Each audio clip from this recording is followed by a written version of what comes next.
How want are to you? taste those mushrooms. I know, they sound good, right? I wonder if I can use my own mushroom to make the same beef mixture. Yeah, I'm sure you can. I'm sure you can. Okay, we'll try it. Thank you for joining Thanks us, for Chef. having me. So we were talking a little bit about the tasting that's about to happen, and Brendan spoke about these strawberries. You know, he just loves them, and they're amazing. What else can you tell us about the dish? First of all, thank you for Oishi berries, because we tried all the different kinds. I came back from Japan a few weeks ago, and I saw the way they treat fruit with such respect, and the best gifts are fruit gifts.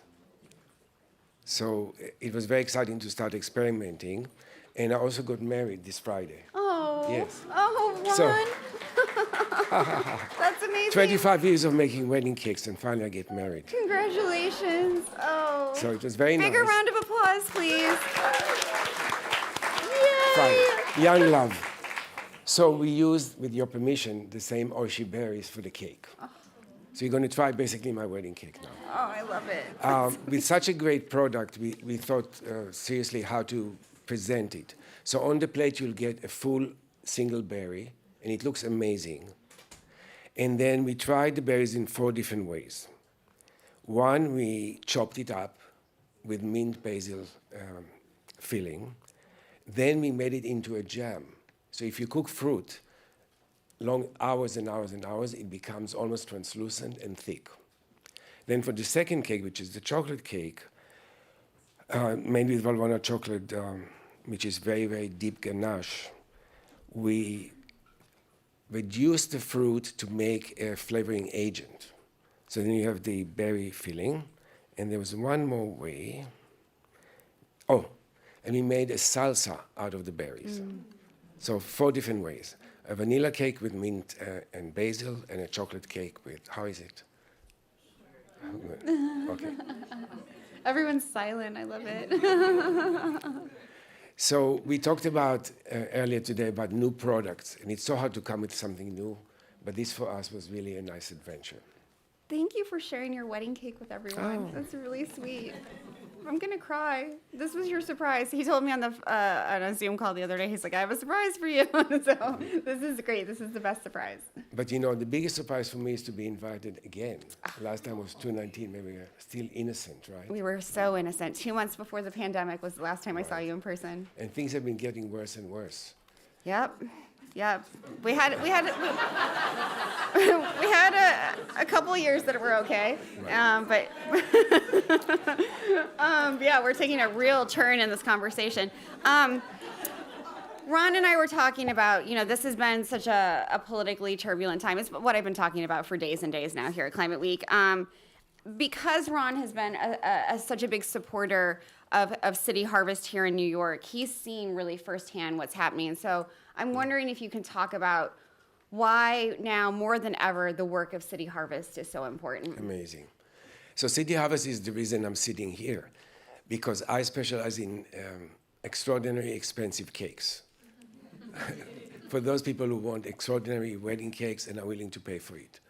And in a way I feel guilty, because we work now we moved from Soho to the Midtown to the government centers. And as I walk to the bakery in the morning, I have to shuffle through people who are homeless, people who are begging for food, people who are drug users. And the disparity between my cakes that cost thousands of dollars and then the people in the street that have no food, are hungry, is amazing. So part of my mission to be sustainable as a person is to work with City Harvest. Here's the story. Here's how it started. So a few years ago, you know, we always believe that weddings are forever. Of course, my wedding is forever. But sometimes there are cancellations. And there was a weekend that we had a cake for 450 people at a top hotel. And the cake was ready, it was paid for, it was ready to be delivered, and we got a phone call that the wedding is canceled. So sad. It happens, right? So we were stuck with the cake, and of course I didn't want to throw it out. So I started calling around, and I talked to some chef friends, and they told me about City Harvest, which started over 30 years ago, by chefs and restaurateurs, with the mission of saving products, saving produce, saving meals. So jump forward to this year, we are saving 89 million pounds of food. So what City Harvest started is rescuing food like their famous wedding cake went to the homeless people of New York City. Then we do events and we raise money. And by special arrangements with farmers, we talked about the fact that lots of the food gets thrown out, 30%. So if there's a surplus of tomatoes, they will be buried in the earth in order not to dilute the market. But City Harvest arranged to have those delivered to soup kitchens, to mobile markets, which this year has seen the biggest surge ever. We go to schools and teach parents how to cook along with the children. And just making sure that as much food as possible goes to the hungry. Absolutely. So Julie, the executive director of City Harvest, was with us earlier this week. And, just to be frank, Ron, she was talking about it's a bad time for organizations like City Harvest. And I'm wondering if you can speak a little bit to that. You can talk about all the successes, recovering 89 million pounds of food and giving it to people who would otherwise, go hungry. But these are tough times for City Harvest. The federal cuts, I get too angry and emotional and afraid. The federal cuts are so severe. They're building a ballroom for parties at the White House. And, people are dying of hunger. So we all know where we stand on that. And charity alone cannot support it. As much work as we do, we need to lobby. And New York State is better than a lot of others. So here's what City Harvest does.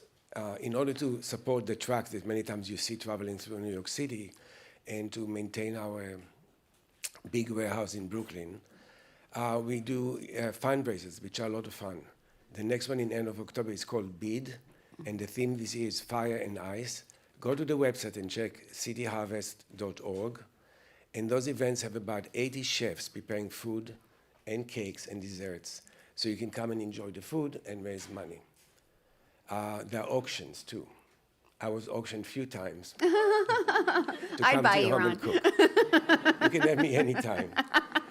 It's very emotional for a lot of us to participate.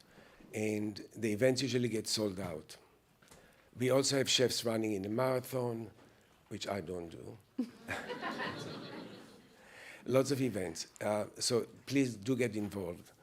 And it's not simple, you can't just go and give a meal to a person in the street.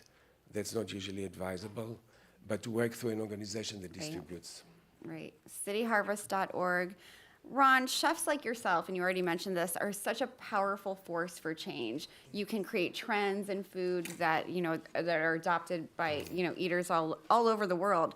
How are you using your platform to spread the message of City Harvest right now beyond what you just described? Right. Well, I present food in those events. We also have monthly what's called repacking.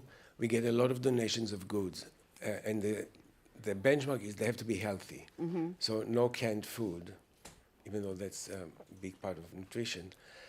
So we get together once a month, and the organization can volunteer and come together as a group to repack in our facility in Brooklyn, which is a lot of fun.